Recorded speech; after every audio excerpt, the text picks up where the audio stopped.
yabaye umwami w'Abisiraheli imyaka 40 nkorera Uwiteka. Yabaye umukiranutsi n'ukuri n'ubw'intambara n'ibibazo byari byinshi. Uwiteka nawe ntiyigeze andeka, yarwaniriye urugamba rukomeye. Yewe Salomo muhungu wanjye, komeza ibyo gukiranukira Imana uzarama. Yewe Salomo muhungu wanjye, komeza ibyo gukiranukira Imana uzarama.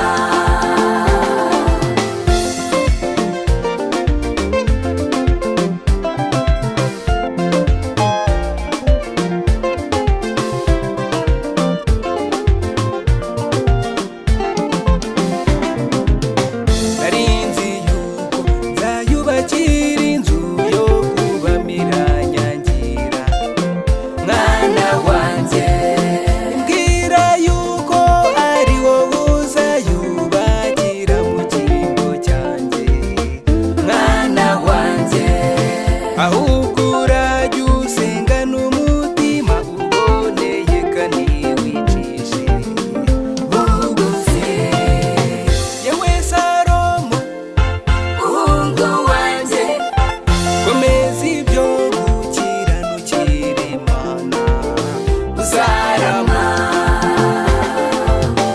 Yewe Salomo muhungu wanjye, komeza ibyo gukiranukira Imana uzarama.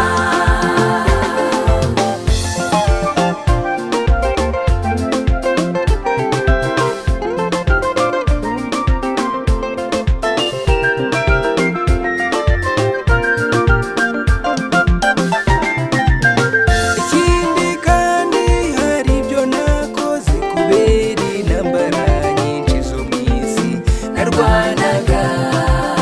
Usaba ubwenge uzabona ukucira abana imanza zitabera. Mwana wanjye, urabeho nsanze basogokuruza Salomo Imana izakurinde.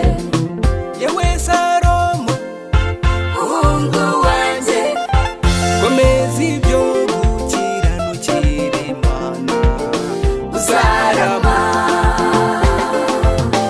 Yewe Salomo muhungu wanjye, komeza ibyo gukiranukira Imana uzarama. Yewe Salomo muhungu wanjye, komeza ibyo gukiranukira Imana uzarama.